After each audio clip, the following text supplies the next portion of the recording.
Alors, le titre de cette soirée, puisqu'il faut donner un titre, c'est Libère ton identité. Libère ton identité. Est-ce qu'il y a parmi vous des personnes, des frères, des sœurs qui veulent libérer leur identité en Christ? Amen. En tout cas, moi. Mhm. Bon, je vois que vous aussi, ça va. On est sur la même longueur d'onde. Et donc, nous allons parler de la restauration totale de notre identité. Et tous les mots sont importants. La restauration, c'est-à-dire que cette identité nous a été volée à un moment donné. Nous allons être restaurés. Et la restauration totale, c'est pas du 20%, c'est pas du 50%, ni du 75%. Ce que Dieu veut pour nous et ce que Christ a fait pour nous, c'est du 100%. Voilà, c'est du 100%. Et c'est donc l'objectif que l'on vise, parce qu'en fait, on se rend compte, quand on visite les églises, que peu ou... oui, allez, j'ose dire ce que je pense. Peu de chrétiens vivent leur identité en Christ à 100%. Alors, on va essayer d'y arriver, nous.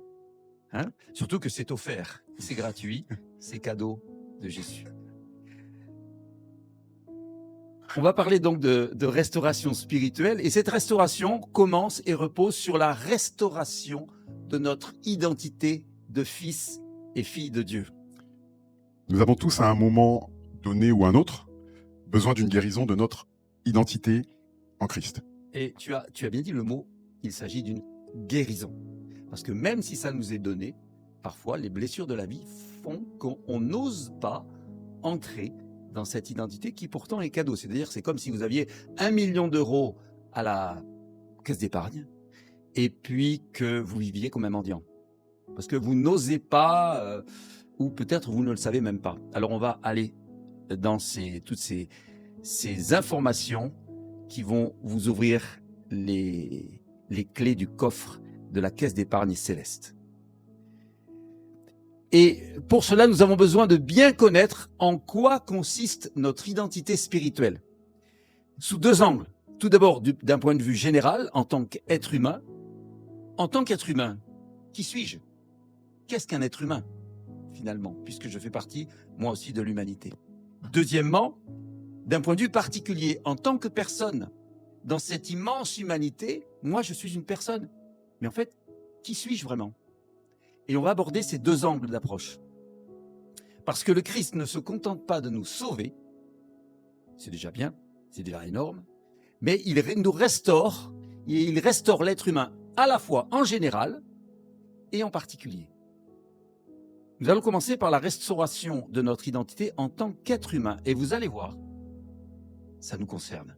Et c'est plein de bonnes surprises et de bonnes découvertes. Est-ce que vous vous êtes déjà demandé pourquoi Satan s'acharne autant sur l'être humain? Parce qu'on peut dire qu'il s'acharne. Quand on voit les guerres qui éclatent de plus en plus partout, quand on voit tout ce qui se passe à travers le monde, et même en France, alors pourquoi, à votre avis, est-ce que Satan s'acharne autant? Son temps est compté, c'est vrai, mais je voudrais aller au point focal, à la source, à la raison première. Parce que oui, c'est vrai, actuellement son temps est compté, mais à la Genèse, il avait encore du temps devant lui. Et pourtant, il s'est acharné sur Adam et Ève et sur les descendants. Pour voler des âmes à Dieu, oui. Et pourquoi est-ce qu'il veut voler des âmes à Dieu? Pour emporter plus de personnes avec lui en enfer, mais pourquoi? Oui. Ah, il fallait une femme pour trouver la bonne réponse. Parce qu'il est jaloux de nous. Tu as mis le doigt exactement sur là où ça fait mal pour Satan. Alors, un peu d'histoire. Parce que c'est précisément à cause de notre identité. Et qu'est-ce que tu entends par là? Eh bien, dans le livre de la Genèse, vous vous souvenez qu'au premier chapitre de la Genèse, Dieu crée d'abord la lumière, puis les jours, le ciel, la terre ferme et les océans. Alors, je le lis moi-même parce qu'il a fallu que je reprenne ma Genèse, enfin ma Genèse, ma Bible et le récit de la Genèse pour énumérer, faire un résumé de tout ce qui a été fait dans l'ordre où ça a été fait. Alors, je vous le lis. Il couvrit la terre de végétation, d'herbes porteuses de semences, d'arbres fruitiers donnant des fruits portant leurs semences. Puis il créa les astres dans l'étendue du ciel pour illuminer la terre, le soleil pour illuminer le jour, et la lune et les étoiles pour illuminer la nuit. Puis une multitude d'animaux vivants, les oiseaux du ciel, les grands animaux marins et tous les êtres vivants qui foisonnent dans les eaux, puis les êtres vivants terrestres, bétail, reptiles et insectes et animaux terrestres de toutes sortes, et Dieu vit que cela était bon. Mais il manquait quelque chose, ou plutôt quelqu'un. Ce n'était pas fini. Dieu créa l'être humain, qui était vraiment le couronnement de sa création, et il délégua à l'être humain rien de moins que sa royauté. Dieu délègue sa royauté sur terre à l'être humain. Psaume 115, verset 16, retenez bien ce psaume, ce verset. Les cieux sont à l'Éternel, mais la terre, il l'a donnée, il l'a confiée au Fils de l'homme, c'est-à-dire aux êtres humains. Donc, il nous a délégué son autorité sur terre. Et qu'est-ce que Dieu a dit après avoir créé l'être humain? Vous vous souvenez de ce qu'il a dit? C'était très bon. C'était très bon. Quand Dieu contempla tout ce qu'il avait créé avec l'être humain en couronnement, c'était très bon. Jusque-là, c'était bon, c'était déjà pas mal. Mais là, c'est carrément très bon. Genèse chapitre 1er, versets 26 et 27, Dieu dit « Faisons l'homme à notre image, selon notre ressemblance. Dieu créa l'homme à son image. Il le créa à l'image de Dieu. Homme et femme, il les créa. » Dieu créa donc l'homme à son image et à sa ressemblance. Et là, c'est porteur d'une révélation énorme. Autrement dit, l'être humain, dans son état originel, bien sûr, est exactement dans le temps et dans l'espace ce que Dieu est dans l'infini et dans l'éternité. Je répète, l'être humain est exactement dans le temps et dans l'espace ce que Dieu lui-même est dans l'infini et dans l'éternité. Ce n'est pas simplement une copie. L'homme n'est pas une copie. Dieu est le modèle et l'être humain est la reproduction de ce modèle dans le temps et dans l'espace. En regardant la reproduction, on reconnaît l'original. Donc, en regardant l'être humain dans ce qu'il a de meilleur, bien sûr, on va dire avant la chute, ou après, quand nous serons glorifiés, on peut donc réellement imaginer Dieu. Mais la trace de Dieu dans nos vies et en nous n'est pas totalement éliminée, malgré la chute. Il reste du Dieu, on va dire comme ça, avec un grand D, en nous. Kenneth Copeland, dans son livre « Le triomphe de la foi », écrit ceci.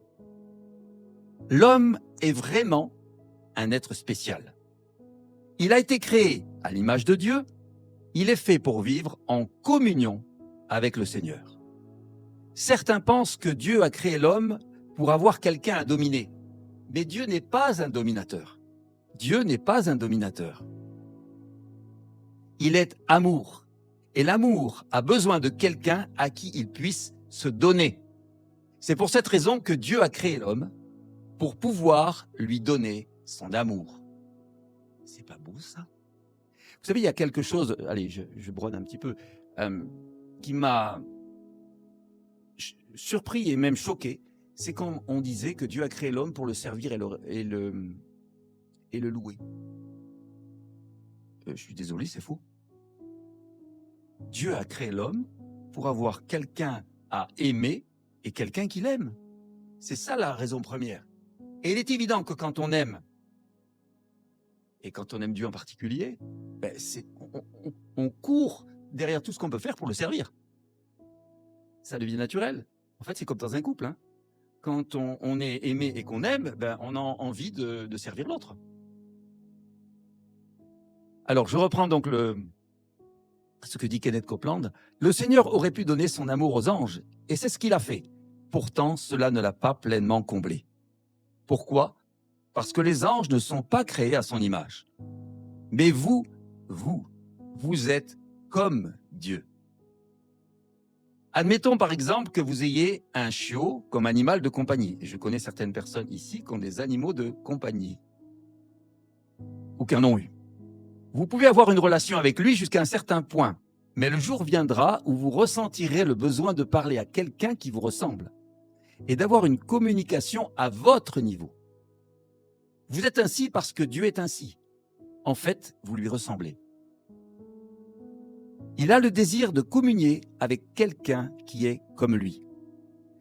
Croyez aujourd'hui que vous êtes un être, un homme ou une femme très spécial, une créature unique, faite par Dieu à sa propre image, et osez recevoir son amour et l'aimer en retour. Voilà le programme de notre vie. Osez recevoir son amour et l'aimer en retour. Et est-ce qu'il y a dans les Écritures un passage pour développer ce thème? Alors, il y a effectivement un psaume qui est un psaume clé pour développer ce thème. Psaume 8, les versets 4 à 7. Le psaume 8, versets 4 à 7. Je vous le lis dans la version Colombe. Quand je regarde les cieux, ouvrage de tes mains, la lune et les étoiles que tu as établies, qu'est-ce que l'homme pour que tu te souviennes de lui? Et le Fils de l'homme pour que tu prennes garde à lui. Tu l'as fait de peu inférieur à Dieu, et tu l'as couronné de gloire et de splendeur. Tu lui as donné la domination sur les œuvres de tes mains, tu as tout mis sous ses pieds. Alors, puisque je vois que certains ont eu la bonne idée de prendre leur Bible et regardent dans leur Bible, c'est très bien, parce qu'on va développer le verset 6. Le verset 6. Dans la version Colombe, il est traduit par « Tu l'as fait de peu inférieur à Dieu ». Et vous remarquerez que selon les versions, la traduction peut changer. Et c'est quand vous avez différentes traductions d'un même verset que là, ça devient important de creuser pour aller à l'origine des mots et savoir pourquoi tel traducteur a choisi telle interprétation et tel autre traducteur a choisi une autre interprétation. Alors, nous allons creuser un peu. Verset 6. Tu l'as fait de peu inférieur à Dieu, dans la version Colombe. Littéralement, c'est-à-dire en hébreu, puisque les textes de l'Ancien Testament sont majoritairement en hébreu, tu l'as fait manquer de peu d'être Dieu. On parle de l'homme, là. Le psalmiste parle de l'homme. Tu l'as fait manquer de peu d'être Dieu. Certaines versions traduisent « tu l'as fait de peu inférieur à un Dieu » ou bien aux êtres célestes ou aux anges. Mais, tenez-vous bien, au moins 9 versions françaises et 23 versions anglaises traduisent par « tu l'as fait de peu inférieur à Dieu » avec un grand D. Et la version louange vivante traduit même « tel que tu l'as fait, il lui manque peu, presque rien, pour qu'il soit égal à Dieu, c'est-à-dire qu'il est la nature divine. » Ce que le psalmiste veut dire, c'est que l'être humain a été placé au sein de la création comme le représentant de Dieu. C'est ça, un petit Dieu, mais oui, d'ailleurs, tu as raison, c'est ça, totalement. Et est-ce qu'on retrouve ce thème dans la bouche de Jésus-Christ? Eh bien oui, parce que Jésus va citer le psaume 82, verset 6 aux pharisiens, justement. Psaume 82, verset 6, je vous le cite dans la version Sommer. « J'avais dit, vous êtes des dieux, oui, vous tous, vous êtes des fils du Très-Haut. » Et Jésus valide même ce verset en l'utilisant donc en Jean chapitre 10, versets 34 à 36. Jésus répondit, « N'est-il pas écrit dans votre loi, moi le Seigneur, je vous ai dit, vous êtes des dieux? Or, on ne saurait discuter le témoignage de l'Écriture. Si donc votre loi, il parle aux pharisiens, si donc votre loi appelle Dieu ceux auxquels s'adresse la parole de Dieu, comment pouvez-vous m'accuser de blasphème parce que j'ai dit je suis le Fils de Dieu? Si donc votre loi appelle Dieu ceux auxquels s'adresse la parole de Dieu, comment pouvez-vous m'accuser de blasphème parce que j'ai dit « Je suis le Fils de Dieu ». Donc, en langage courant, les chats font des chats, les chiens font des chiens, et il est donc normal que les enfants de Dieu soient appelés Dieu. Mais on n'est pas au-dessus de Dieu. On reste toujours au-dessous de Dieu. Mais nous sommes vraiment ses enfants. L'être humain a donc un statut supérieur à celui des anges, en tant que créature préférée du Créateur. Est-ce que vous vous rendez compte que vous êtes la créature préférée du Créateur? On va le proclamer tout à l'heure, parce qu'il y a tellement de choses merveilleuses que j'ai découvert et que je vais vous partager, que des fois c'est trop beau. Donc je vous donnerai une petite proclamation sous forme de photocopie pour que vous puissiez le méditer après à tête reposée. Alors, donc l'être humain a donc un statut supérieur à celui des anges, en tant que créature préférée du Créateur, créée à son image et à sa ressemblance. L'homme et la femme, dans le jardin d'Éden, étaient intouchables. Intouchables. J'oserais même dire invincibles, normalement.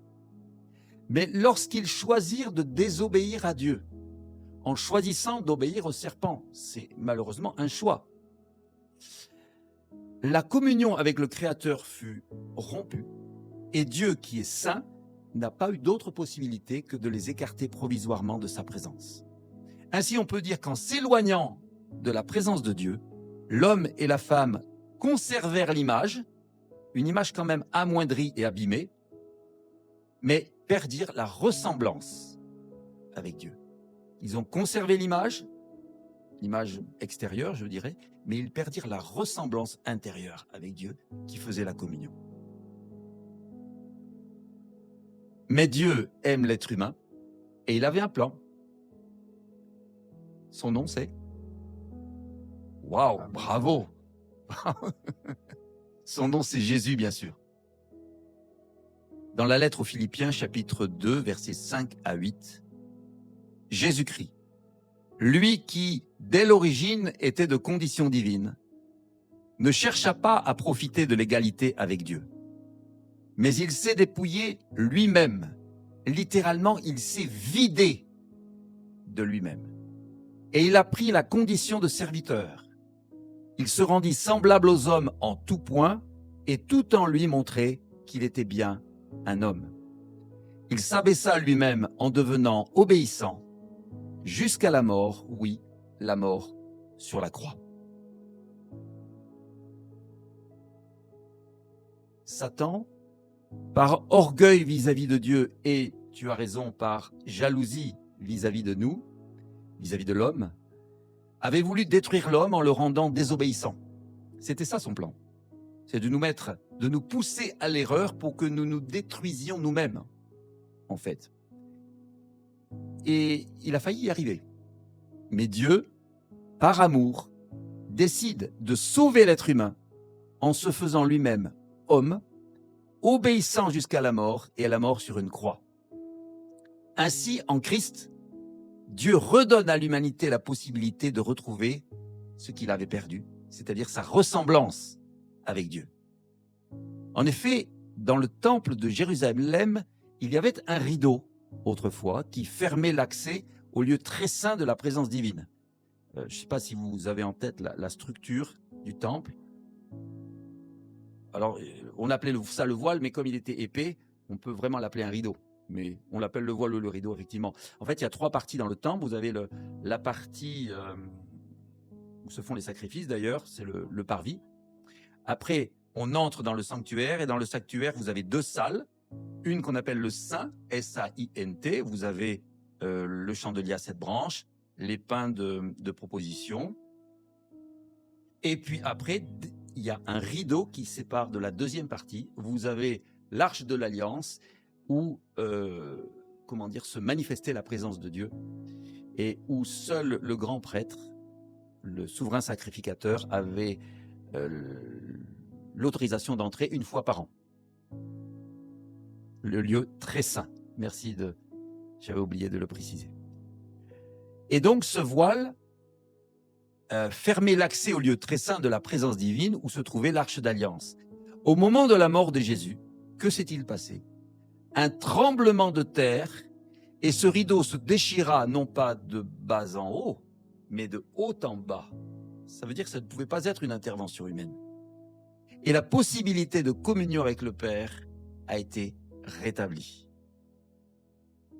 Parce que la deuxième lettre, et ça c'est extrêmement fort, je vous l'avais déjà cité dans l'enseignement sur Jésus, deuxième lettre aux Corinthiens chapitre 5 verset 19 nous dit que en effet, Dieu était en Christ, pas à côté ni au-dessus, Dieu était en Christ, il réconciliait le monde avec lui-même en ne chargeant pas les hommes de leurs fautes. Par sa désobéissance, l'homme avait perdu la ressemblance et la communion avec Dieu. Par l'obéissance, alors ça nous était impossible de la retrouver tout seul. Donc il a fallu Christ, et par l'obéissance de Christ, elles nous sont redonnées. Tu nous as aussi évoqué de la restauration de notre identité personnelle. Est-ce que Dieu s'occupe personnellement de chacun de nous? Eh bien, aussi incroyable que cela paraisse, oui. Et heureusement, ça fait du bien.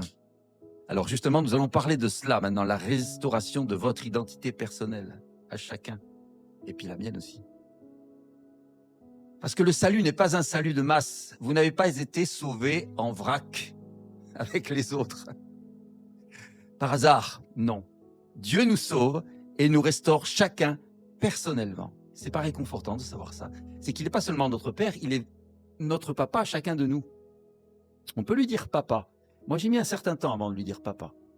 C'est quand j'ai entendu une sœur dans la grande assemblée qui lui parlait en disant papa, ça m'a mis un électrochoc. J'ai dit oh, j'ai essayé et c'est bon. D'où l'importance de ne pas nous fier à l'image déformée que nous avons de nous-mêmes et à l'image, mais plutôt de nous fier à l'image que Dieu a de nous. Ce qui compte, ce n'est pas l'image que nous avons de nous-mêmes, mais bien l'image que Dieu a de nous. Cette image que Dieu a de nous, nous allons la proclamer tout à l'heure. Car pendant que nous lui obéissons, il faut quand même faire un pas. Vous avez vu ce film avec Indiana Jones, où il est devant un précipice? Il faut qu'il avance. Je ne sais plus dans quel film c'est ça. Il faut qu'il mette un pied dans le vide. Et il n'ose pas. Mais dès qu'il met le pied dans le vide, paf, une passerelle qui apparaît. Vous n'avez pas vu ça? Tu l'as vu, toi? Eh bien, c'est exactement la même chose avec Dieu. Dieu nous donne de mettre le pied dans le vide, parfois, mais dès qu'on ose le faire, par obéissance, il crée la passerelle.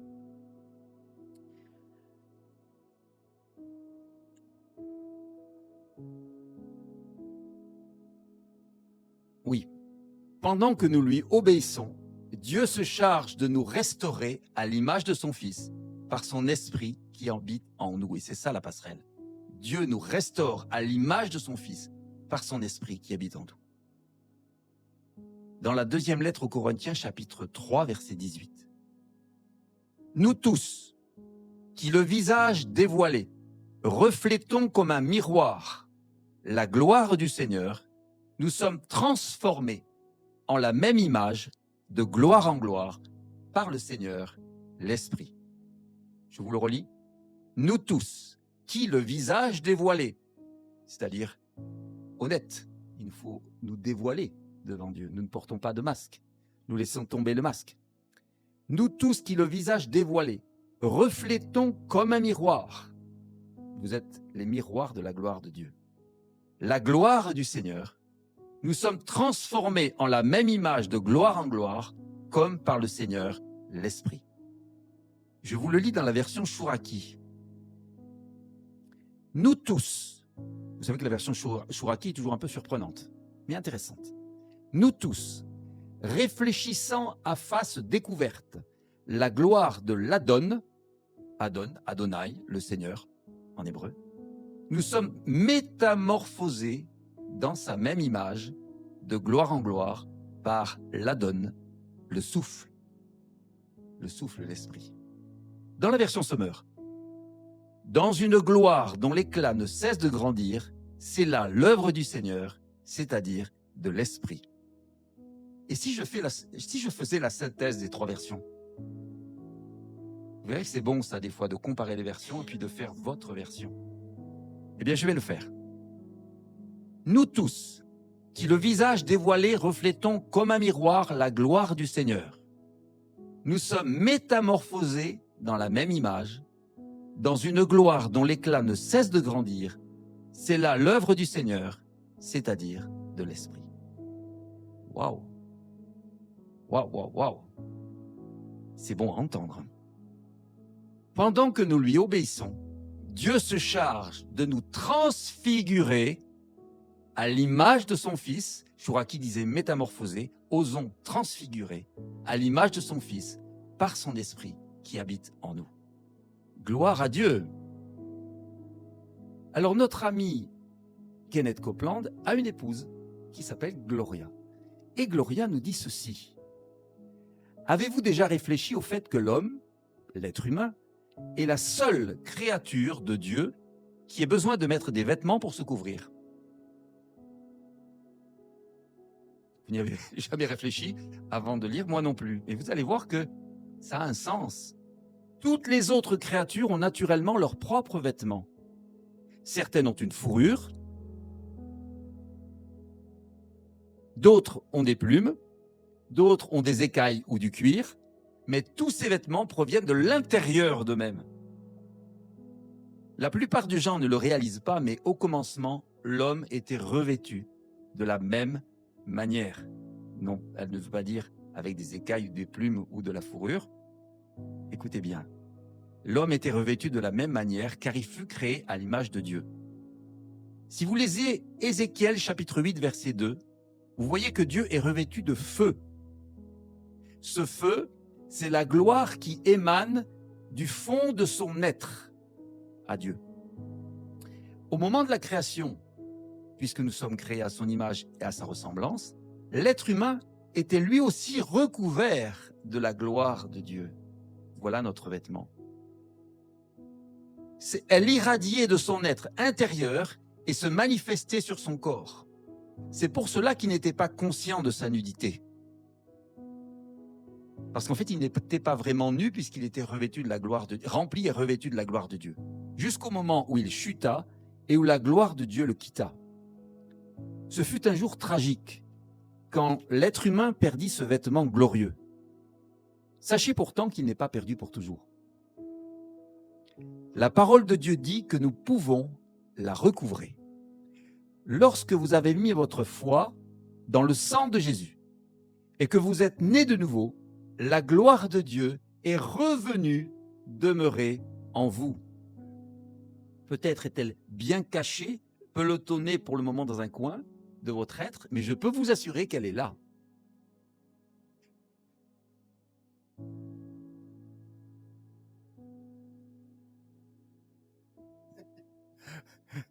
La Bible dit que si vous contemplez le Seigneur en étudiant sa parole, contemplez le Seigneur en étudiant sa parole, parce que la parole c'est Jésus, la parole de Dieu finalement. Donc quand on contemple la parole de Dieu, c'est Jésus lui-même que l'on contemple, sous forme écrite ou sous forme de tablette ou sous forme de smartphone. Donc en étudiant la parole de Dieu et en communiant avec lui, si vous renouvelez votre intelligence pour comprendre qui vous êtes en Christ, vous serez transformé, littéralement transfiguré à son image, même extérieurement. Pendant que vous apprenez à écouter la parole et à lui obéir, la gloire de Dieu qui demeure en vous commencera à se manifester et petit à petit vous serez complètement changé de l'intérieur vers l'extérieur. Prenez le temps de contempler Jésus et de regarder attentivement sa parole. Laissez-le vous revêtir de sa rayonnante présence et sa gloire brillera à travers vous. Fin de citation. Et nous allons conclure cette première partie avant de faire une pause par une proclamation. Alors, vous le faites si vous êtes d'accord avec ce que je dis. Il n'y a pas de piège, pas d'obligation. Et justement, nous allons proclamer cette nouvelle identité qui nous a été donnée, dont il nous a été fait cadeau à partir de la parole de Dieu. Et c'est pour ça que je vais demander d'apporter votre Bible. Alors, ceux qui ont la Bible papier, on va faire cette proclamation Bible en main. Prenez votre Bible en main.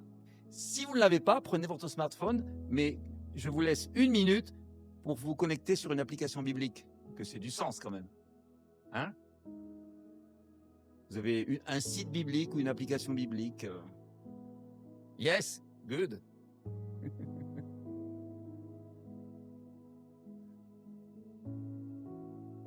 Si vous n'en avez pas sous la main, Audio Bible IBG sur YouTube. Audio Bible IBG. C'est bon? Yes. All right. Allez. Ah oui. C'est important parce que vous allez voir ce qu'on va dire. C'est très important et vous pourrez, comme je vais vous donner une photocopie tout à l'heure, vous aurez le texte et vous pourrez le refaire à tête reposée à la maison aussi. Mais on va comme inaugurer une nouvelle ère dans votre vie. Elle était déjà bien, hein, depuis que vous êtes né de nouveau. Mais alors là, vous allez prendre un envol. Ready? All right. Ceci est ma Bible.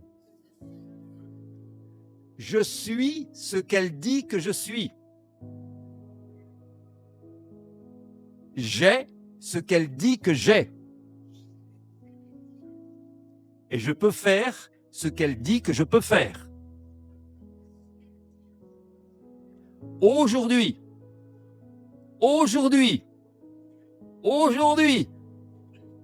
je suis enseigné par la parole de Dieu. Et je proclame courageusement que ma pensée est alerte parce qu'elle s'aligne sur la pensée de Dieu. Mon cœur est réceptif et je reçois la semence incorruptible de la parole de Dieu. Je ne serai plus jamais le même ou la même.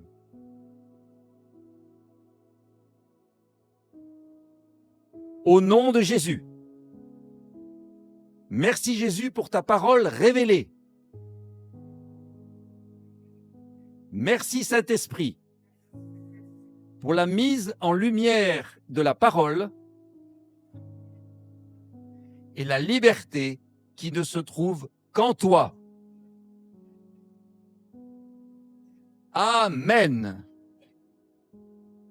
Voilà, on peut mettre l'enregistrement en pause sans l'arrêter vraiment, en pause justement, simplement.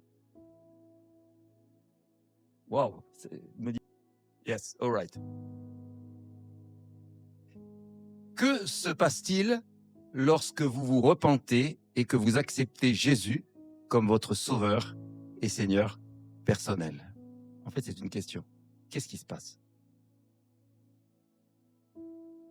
C'est la nouvelle naissance. Amen. Le cœur de pierre est changé en cœur de chair. Amen. On est sauvé. On est le temple du Saint-Esprit et de la Trinité, on peut dire aussi, oui. Oui, parce que des fois, on dit bien que Christ est en nous. Amen. On suit la foi et pas notre cerveau. Exactement. On vit par l'Esprit. Renouvellement de l'esprit, tu veux dire de l'intelligence? De l'intelligence, c'est ça? Waouh, je vois que vous avez lu votre Bible. Eh bien, tout ça c'est vrai. Et globalement, ce que Dieu fait, c'est qu'il restaure notre identité en faisant de nous une nouvelle créature. Et bien sûr, vous connaissez ce verset de 2 Corinthiens 5, 17. Si quelqu'un est en Christ, il est une nouvelle créature. Les choses anciennes sont passées et toutes choses sont devenues nouvelles. Bravo.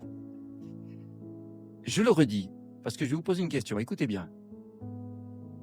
Si quelqu'un est en Christ, il est une nouvelle créature.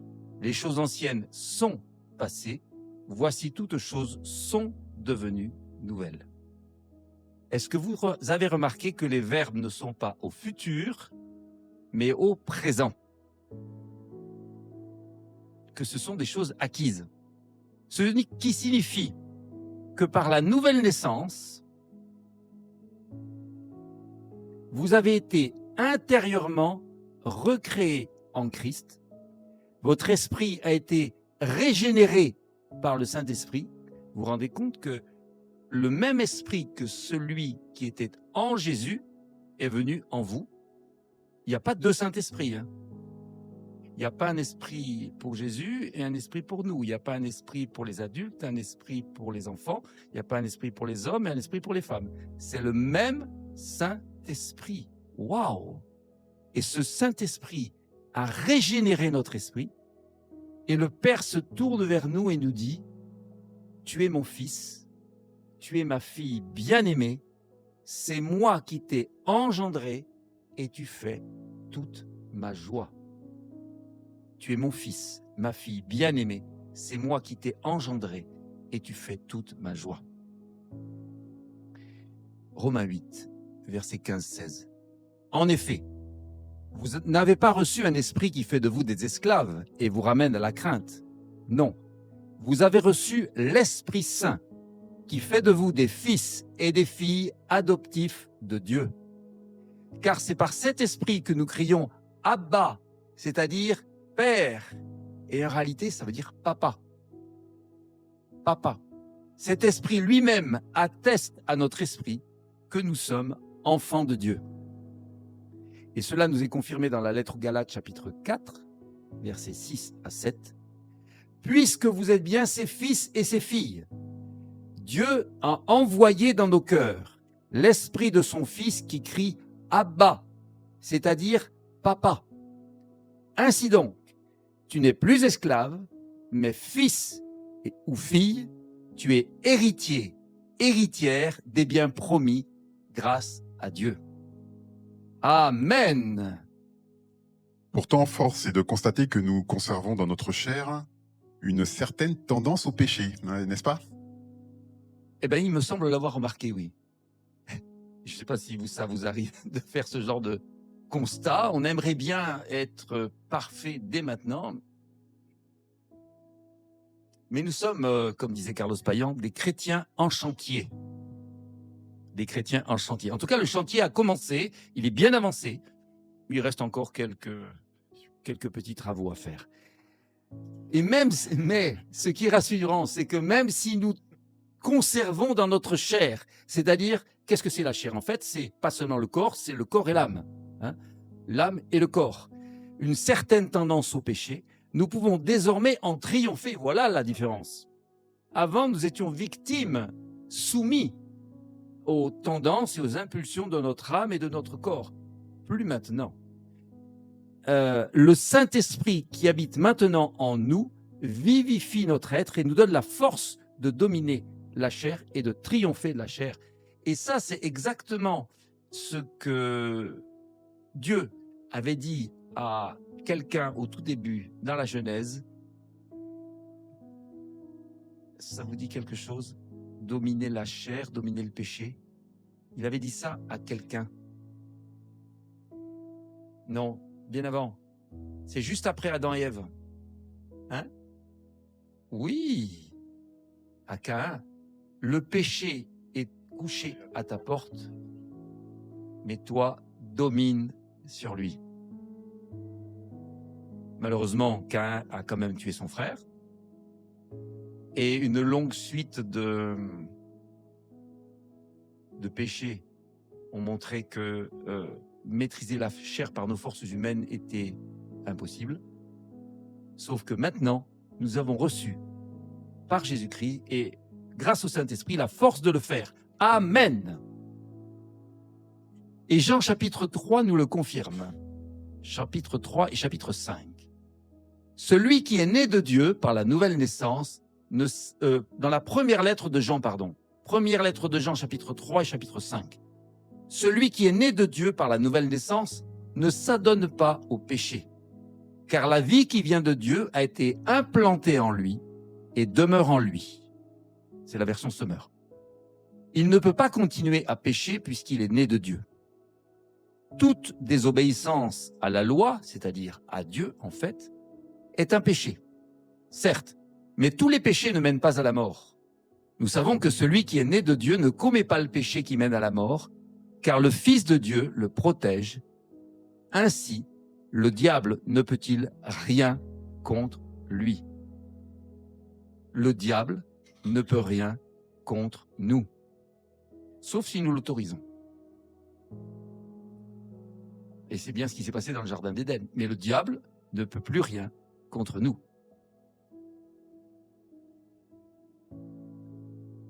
Très bien. Mais quels sont les changements concrets que cela provoque? Eh bien, ça provoque inévitablement un changement dans 3 dimensions, 3 directions. Première direction, notre attitude envers Dieu change. La lettre aux Hébreux, chapitre 4, chapitre 10 et chapitre 12 nous dit, je vais vous lire ces versets à la suite les uns des autres. Donc Hébreux 4, verset 16, Hébreux 10, verset 22 et 23, Hébreux 12, verset 22 à 24. Je vous les lis tout à la suite. Approchons-nous donc du trône du Dieu de grâce avec une pleine assurance. Là, Dieu nous accordera sa bonté et nous donnera sa grâce pour que nous soyons secourus au bon moment. Approchons-nous donc de Dieu avec un cœur droit, avec la pleine assurance que donne la foi, le cœur purifié de toute mauvaise conscience et le corps lavé d'une eau pure. Restons fermement attachés à l'espérance que nous reconnaissons comme vraie, car celui qui nous fait les promesses est digne de confiance. Vous vous êtes approchés de la montagne de Sion, de la cité du Dieu vivant, de la Jérusalem céleste, avec ses milliers d'anges en fête. Vous vous êtes approchés de l'assemblée des fils premiers-nés de Dieu, le juge de tous les hommes et des esprits des justes qui sont parvenus à la perfection.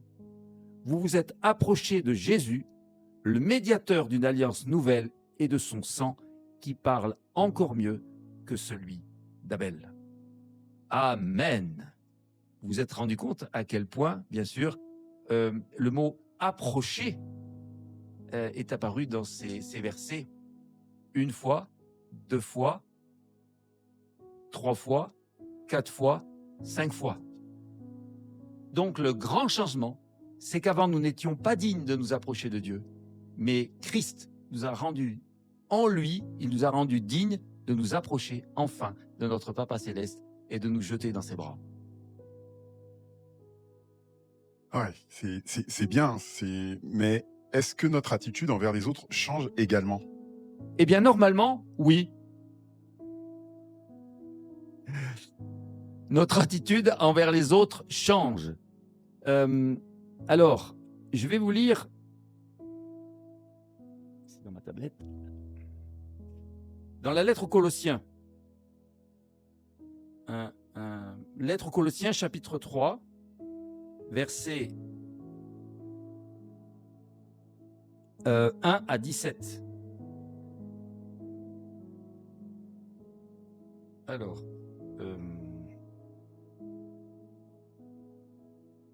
voilà, le temps de retrouver le passage.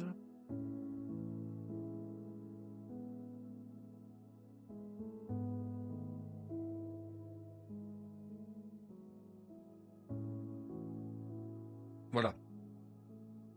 Le voilà. Donc, chapitre 3, versets 1 à 17. Mais vous êtes aussi ressuscités avec le Christ. Recherchez donc les réalités d'en haut, là où se trouve le Christ qui siège à la droite de Dieu. De toute votre pensée, tendez vers les réalités d'en haut et non vers celles qui appartiennent à la terre. Car vous êtes morts et votre vie est cachée avec le Christ en Dieu.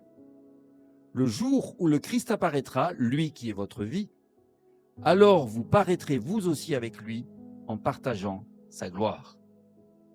Et voilà maintenant concrètement les relations entre nous. Faites donc mourir tout ce qui dans votre vie appartient à la terre, c'est-à-dire l'inconduite, l'impureté, les passions incontrôlées, les désirs mauvais et la soif de posséder, qui est une idolâtrie. Ce sont de tels comportements qui attirent la colère de Dieu sur ceux qui refusent de lui obéir. Et vous-même aussi, vous commettiez ces péchés autrefois lorsqu'ils faisaient votre vie. Mais à présent, débarrassez-vous de tout cela, colère, irritation, méchanceté, insultes ou propos grossiers qui sortiraient de votre bouche. Ne vous mentez pas les uns aux autres, car vous vous êtes dépouillés de l'homme que vous étiez autrefois avec tous ses agissements, et vous vous êtes revêtus de l'homme nouveau. Celui-ci se renouvelle pour être l'image de son Créateur, afin de parvenir à la pleine connaissance. Dans cette nouvelle humanité, il n'y a plus de différence entre juifs et non-juifs, circoncis et incirconcis, étrangers, barbares, esclaves ou hommes libres. Il n'y a que le Christ, lui qui est tout en tous. Amen. Christ est déjà tout en nous. Dans notre fort intérieur, et c'est à nous de le faire descendre au niveau de notre âme et de notre corps. Ainsi, puisque Dieu vous a choisi pour lui appartenir, vous vous rendez compte là? Puisque Dieu vous a choisi pour lui appartenir et qu'il vous aime, revêtez-vous d'ardente bonté, de bienveillance, d'humilité, de douceur, de patience. Supportez-vous les uns les autres, dans les deux sens. Se supporter en étant patient, mais aussi se soutenir les uns les autres. Si l'un de vous a quelque chose à reprocher à un autre, pardonnez-vous mutuellement. Le Seigneur vous a pardonné, vous aussi pardonnez-vous de la même manière, et par-dessus tout cela, revêtez-vous de l'amour qui est le lien par excellence, que la paix instaurée par le Christ gouverne vos décisions, car c'est à cette paix que Dieu vous a appelé pour former un seul corps. Soyez reconnaissants. Que la parole du Christ réside au milieu de vous dans toute sa richesse, qu'elle vous inspire une pleine sagesse pour vous instruire et vous avertir les uns les autres, ou pour chanter à Dieu de tout votre cœur des psaumes, des hymnes et des cantiques inspirés par l'Esprit, afin d'exprimer votre reconnaissance à Dieu. Dans tout ce que vous pouvez dire ou faire, agissez au nom du Seigneur Jésus, en remerciant Dieu, le Père, par lui. Et nous disons Amen. Amen, amen, amen. Ça, c'est effectivement notre programme pour changer notre attitude envers les autres.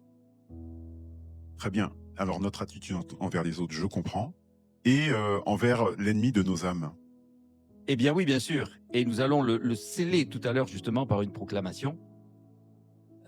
Parce qu'en fait, nous devenons de plus en plus, notre attitude devient de plus en plus celle de Jésus, comme celle de Jésus, puisque nous sommes le corps du Christ. Jean, chapitre 14, versets 30 à 31, dit ceci: « Désormais, le dominateur de ce monde vient. Ce n'est pas qu'il ait une prise sur moi, mais il faut que les hommes de ce monde reconnaissent que j'aime le Père et j'agis conformément à ce qu'il m'a ordonné. » Voilà l'attitude de Jésus et voilà aussi la nôtre. J'aime le Père et j'agis conformément à ce qu'il m'a ordonné. Voilà notre plan de vie jusqu'au bout et pour l'éternité. Dans cette version Summer, il est dit « Ce n'est pas qu'il ait une prise sur moi. » Littéralement, il n'a pas de prise sur moi. Autrement dit, si l'on creuse un petit peu le sens de cette expression, le diable n'a rien en moi qui lui appartienne et qu'il puisse revendiquer. Il n'a aucune prise sur moi. Sur moi, il n'a absolument aucun droit ni aucun pouvoir. Vous voulez bien qu'on commence à proclamer ça là maintenant, là, tout de suite? Vous êtes prêts? Le diable n'a rien en moi qui lui appartienne et qu'il puisse revendiquer. Il n'a aucune prise sur moi. Il n'a absolument aucun droit ni aucun pouvoir dans ma vie. Amen. Jésus était sans péché. Satan n'a aucun droit sur lui. Il ne peut l'accuser d'aucun péché ni exiger quoi que ce soit en lui. Pour ce qui nous concerne, c'est en Christ, je dirais caché dans la sainteté de Jésus, que cela s'applique aussi à nous, aussi longtemps que nous demeurons en Christ. Et comment peut-on y arriver? Comment peut-on arriver à demeurer en Christ? Eh bien, vous allez voir, c'est en fait très simple. Parce que c'est Jésus lui-même qui va nous le dire. Premièrement, en gardant ses commandements. Mais je croyais qu'il n'y avait pas de loi dans le Nouveau Testament. Non, il n'y a pas de loi au sens cérémoniel comme dans l'Ancien, mais Jésus nous a laissé des commandements. Dans Jean au chapitre 15, versets 5 et verset 10, Jésus nous dit ceci. « Je suis le cep de la vigne, vous êtes les sarments. Celui qui demeure en moi et en qui je demeure portera du fruit en abondance. Car sans moi, vous ne pouvez rien faire. Si vous obéissez à mes commandements, » vous voyez, Jésus nous parle de ses commandements, « vous demeurerez dans mon amour, tout comme moi-même j'ai obéi aux commandements de mon Père et je demeure dans son amour. » Et le même Jean, dans la première lettre au chapitre 2, versets 3 à 6, nous dit ceci. « Voici comment nous savons que nous connaissons le Christ. C'est parce que nous obéissons à quoi? À ses commandements.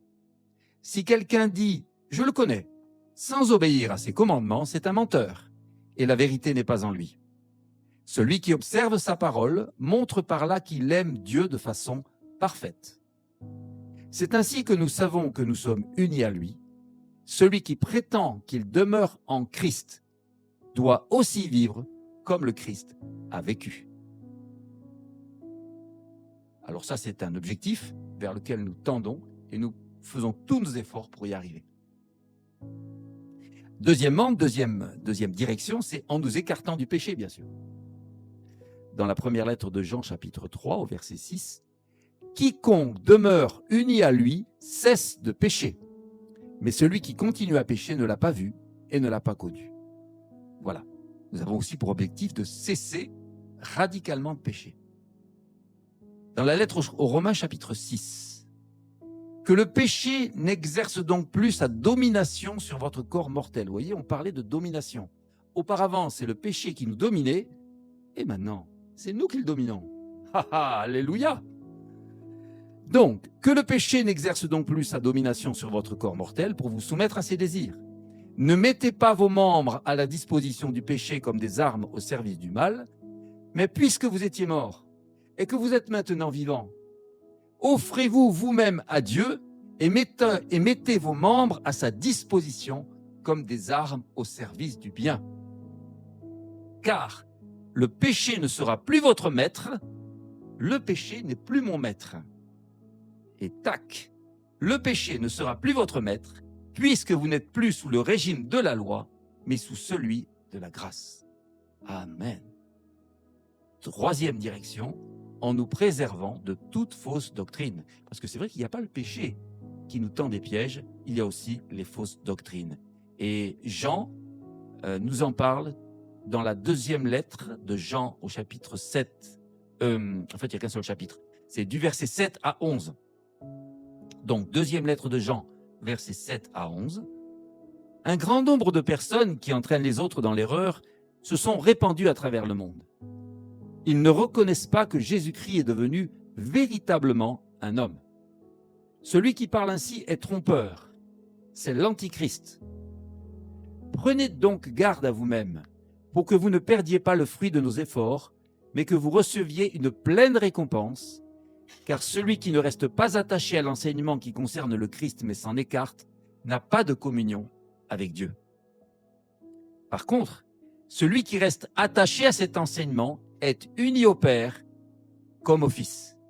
Si quelqu'un vient vous trouver et ne vous apporte pas cet enseignement, ne l'accueillez pas dans votre maison. Ne lui adressez pas la salutation fraternelle. Celui qui lui souhaiterait la bienvenue se rendrait complice de ses œuvres mauvaises. Oui, ça plaisante pas, hein?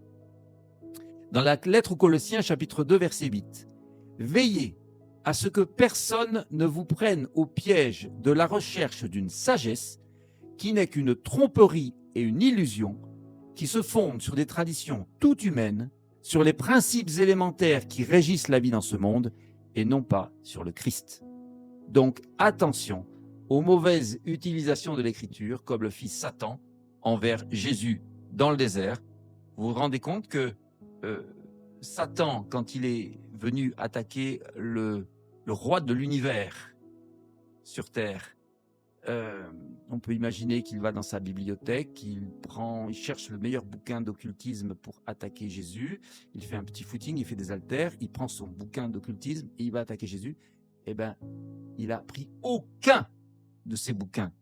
Il a pris notre bouquin à nous, la Bible. Notre bouquin à nous. La leçon qu'il y a à tirer de cela, c'est qu'un verset biblique sorti de son contexte et proclamé sans le Saint-Esprit a plus de pouvoir occulte qu'un manuel d'occultisme. Un verset biblique sorti de son contexte et utilisé par un sorcier, par exemple, a plus de pouvoir occulte qu'un manuel d'occultisme. Donc méfions-nous à nos paroles quand nous utilisons, je parle à vous et à moi, hein, des versets bibliques d'une manière un petit peu trop à la légère ou un peu trop facile, parce que nous avons le pouvoir dans notre bouche. Et puis, bien sûr, Satan, s'il ne s'est pas gêné avec Jésus, vous croyez qu'il va se gêner avec nous? Donc, voilà. Un quatrième axe, c'est l'orgueil. Tout comme la fausse humilité d'ailleurs.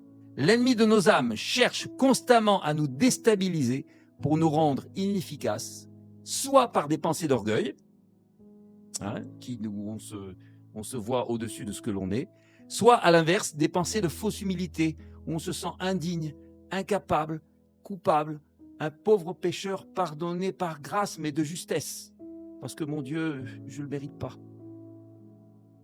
Et mais nous étions de pauvres pécheurs et de pauvres pécheresses.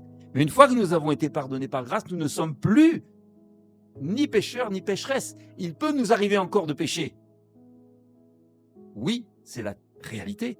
Mais notre identité, notre nature de nouvelle créature n'est pas pécheur ni pécheresse. Nous sommes des justes à qui il arrive parfois encore de pécher.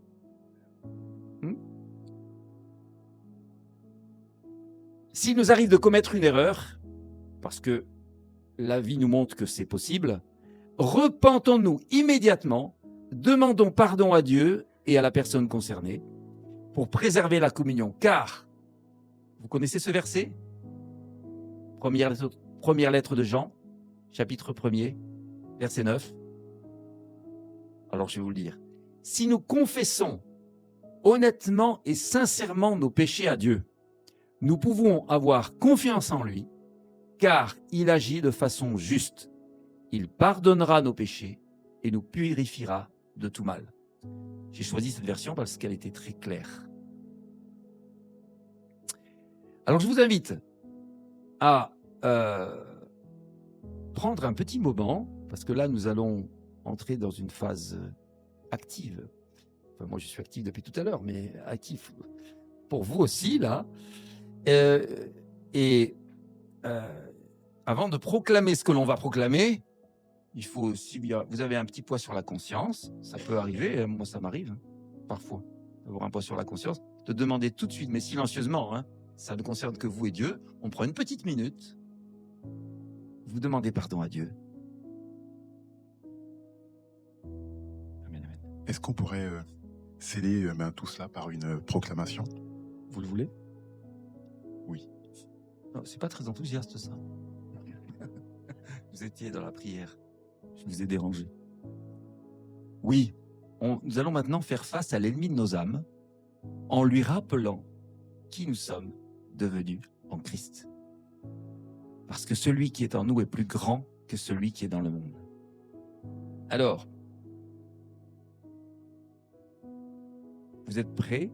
Donc, je vous donnerai la photocopie tout à l'heure, mais pour commencer, on va le proclamer à haute voix de tout notre cœur et de toute notre énergie. Prêt et prête?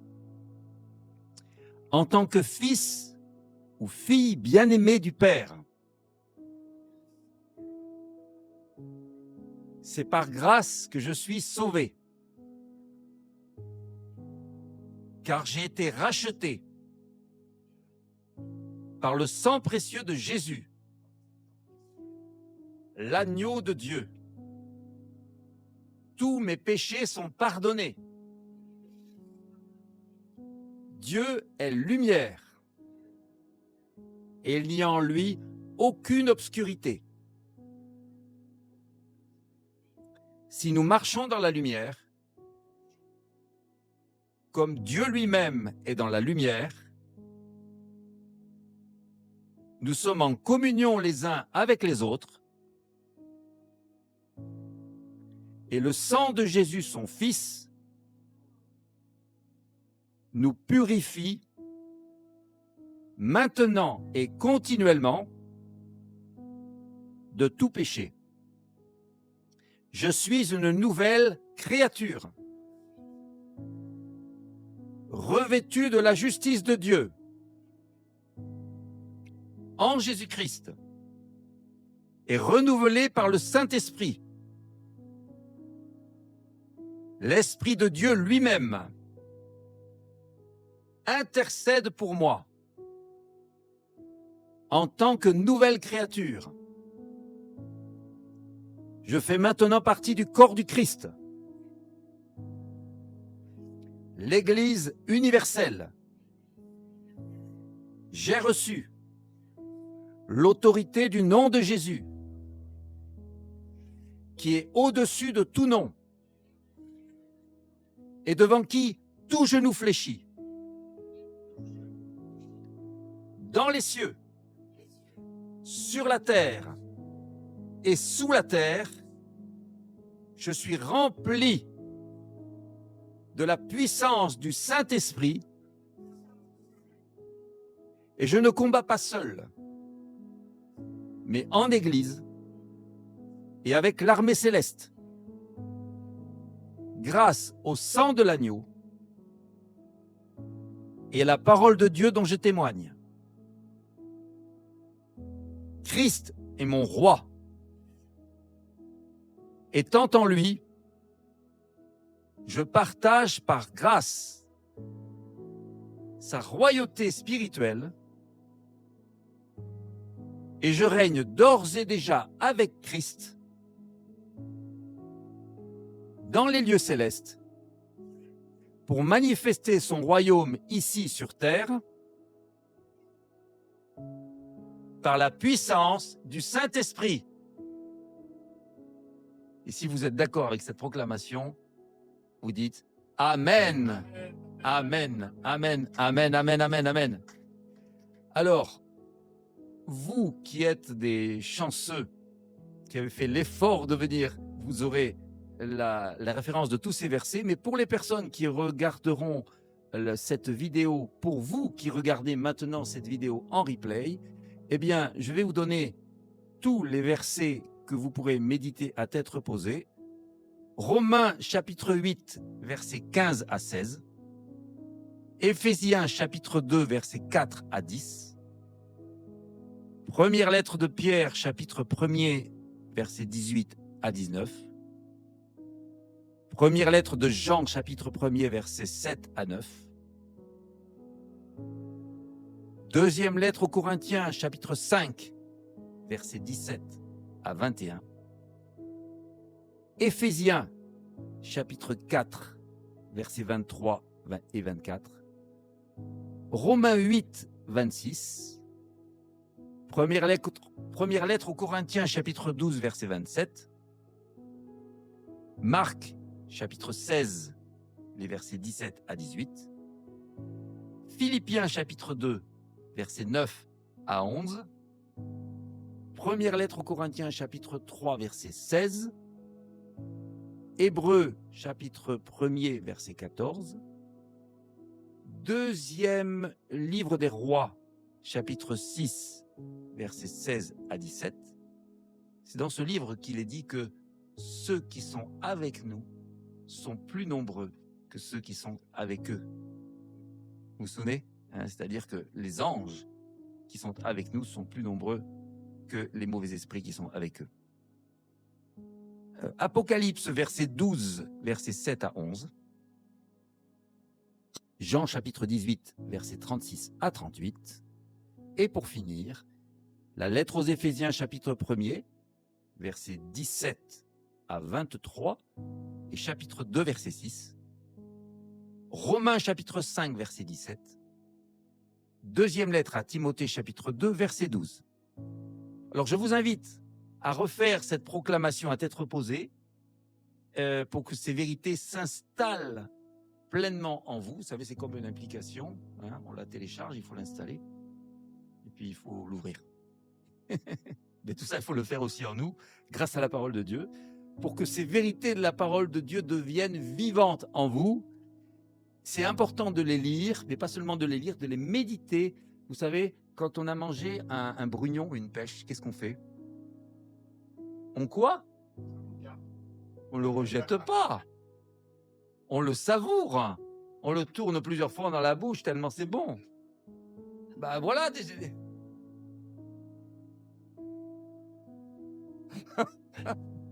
La parole de Dieu, c'est pareil. Faites pas ça, vous. Le noyau, attends, ça a du goût encore. Après, il y a ceux qui croquent le noyau, mais ça, bon, c'est pas pour moi. Non, mais... Alors, donc, méditez la parole de Dieu en prière et remercions Dieu maintenant. Allez, prenons un moment pour remercier Dieu de ce qu'il a déjà accompli et de ce qu'il va continuer à accomplir en nous et à travers nous. Amen, alléluia. Remercions Dieu. Merci Seigneur. Je vous écoute, remercie Dieu.